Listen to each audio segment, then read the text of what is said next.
दोस्तों, आज हम ऑस्ट्रेलिया को किस वजह से पहचानते हैं? गोरे लोगों का देश, ब्रिटिशर्स के लिए ओपन एयर जेल, या फिर बड़े बड़े कीड़े मकोड़े या फिर जानवरों का देश।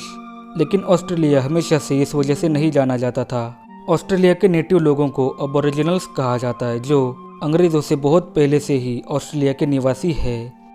ऑस्ट्रेलिया में अंग्रेज़ों का इतिहास सिर्फ 200 साल पुराना ही है, लेकिन अबोरिजिनल्स का इतिहास इंडिया के लोगों के साथ जुड़ा हुआ है बहुत ही सालों से, क्योंकि वो लोग इंडियन ही है।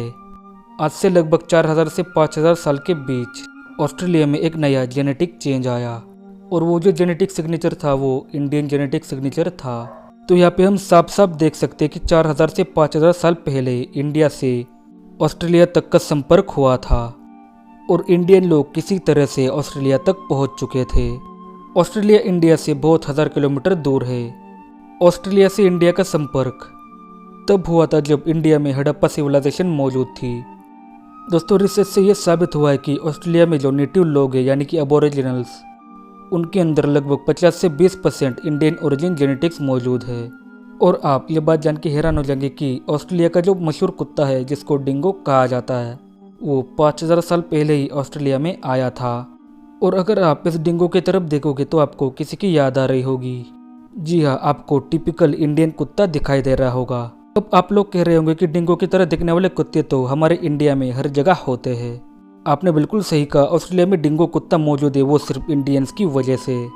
सिर्फ कुत्ता ही नहीं, ऑस्ट्रेलिया में ऐसे ऐसे टूल्स पाए गए हैं जिनका वजूद 5000 साल पहले कहीं भी नहीं था। तो दोस्तों, इससे ये साबित होता है कि इंडियंस आज से लगभग 5000 साल पहले ऑस्ट्रेलिया में ट्रैवल किए थे और अपने साथ कई तरह के जानवर जैसे कि कुत्ता ले गए थे, जो कि आज डिंगो के नाम से जाना जाता है। ऑस्ट्रेलिया के नेटिव लोगों के कुछ ऐसे त्योहार भी है जो लगभग इंडियन से मिलते जुलते हैं।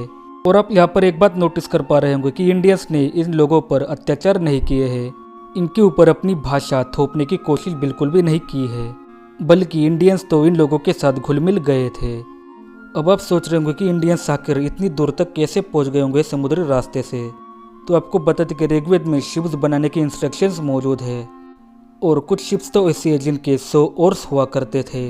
दोस्तों, ऐसा नहीं कि इंडियन लोग अपने साथ जानवर सिर्फ ऑस्ट्रेलिया तक ही लेकर गए थे, जबकि इंडियंस अपने साथ जानवर इजिप्ट तक भी लेके गए थे 5000 साल पहले। आप जैसा कि स्क्रीन पर इमेज देख सकते हैं, यहाँ पर एक कैटल दिखाई दे रहा है, यानी कि गाय। इस तरह की गाय को कहा जाता है ज़ीबू कैटल। और आप दुनिया भर में कितना भी ढूंढो, ये गाय सिर्फ इंडिया में ही पाई जाती है। और सिर्फ ज़ीबू कैटल ही नहीं, बल्कि इंडियंस अपने साथ लंगूर भी लेके गए थे। आप स्क्रीन पे जो इमेज देख पा रहे हैं, इसमें आपको लंगूर की तस्वीर बनी मिलेगी इजिप्ट में। और हम सबको पता है कि लंगूर सिर्फ इंडिया में ही पाया जाता है, और ज़ीबू कैटल और लंगूर इस जैसे जानवर अपने आप तो इजिप्ट तक नहीं पहुंचे होंगे। तो हमें इससे यही समझ में आता है कि इंडियंस हजारों साल पहले से ही समुद्र के रास्ते से ट्रेवल करते थे। और ऑस्ट्रेलिया के जो नेटिव लोग हैं उनके अंदर आज भी 10 से 20% इंडियन जेनेटिक्स है। अगर आप जानना चाहते हैं कि वैदिक सिविलाइजेशन कैसे यूरोपीय देशों तक फैली और साउथ ईस्ट एशियन देशों तक फैली, तो ऊपर दिए गए आई बटन पर क्लिक कीजिए। हमने उस वीडियो का लिंक डिस्क्रिप्शन में दे दिया है और पिन कमेंट्स में भी दे दिया है, आप चेक कीजिए। और अगर आपको इसी तरह के टॉपिक्स पे वीडियो देखने हैं तो आप हमें कुछ टॉपिक सजेस्ट कीजिए। जो भी बेहतर टॉपिक सजेस्ट करेगा उसको मैं हार्ट दे दूंगा। अगर आपको ये वीडियो अच्छा लगा हो तो वीडियो को लाइक एंड शेयर जरूर करें, और अगर आप इस चैनल पर नए हैं तो इस चैनल को सब्सक्राइब करके पास वाले बेल आइकन को दबाएं और ऑल पे क्लिक करें। मैं आपसे मिलता हूँ किसी और वीडियो में, और तब तक के लिए नमस्कार।